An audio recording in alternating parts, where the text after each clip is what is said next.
Musica, arte, pittura, aggregazione e tanta voglia di stare insieme in nome della legalità e del volontariato. È lo slogan della 15ª giornata dell'arte e della creatività promossa dalla Consulta Studentesca di Agrigento.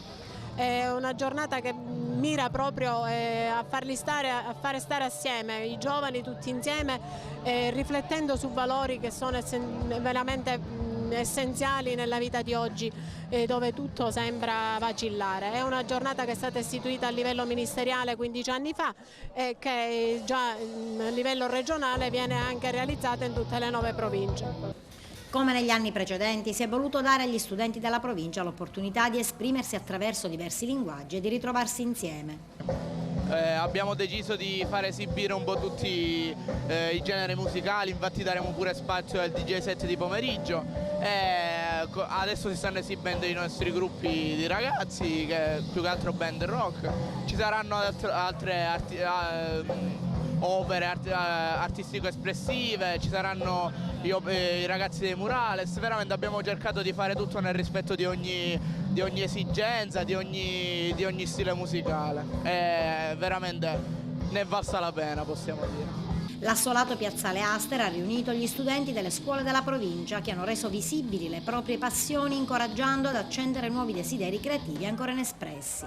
Sono stati predisposti degli spazi per stand anche di alcune associazioni di volontariato. Il volontariato è una risorsa a cui i giovani devono avvicinarsi proprio perché è un valore aggiunto, un valore al quale devono dare loro un contributo. Allontanarsi da quelle che sono le tentazioni negative e avvicinarsi a dare un po' una parte di se stessi per aiutare gli altri. E sempre stamane, in occasione della giornata mondiale contro il fumo e la prevenzione al tabagismo, l'Istituto Comprensivo Garibaldi di Agrigento ha promosso una giornata dedicata alla prevenzione e titolata Liberi dal fumo e dalla droga. Un progetto di educazione alla salute che ha coinvolto i grandi temi che interessano gli adolescenti, naturalmente la lotta contro il fumo e le altre forme di tossicodipendenza.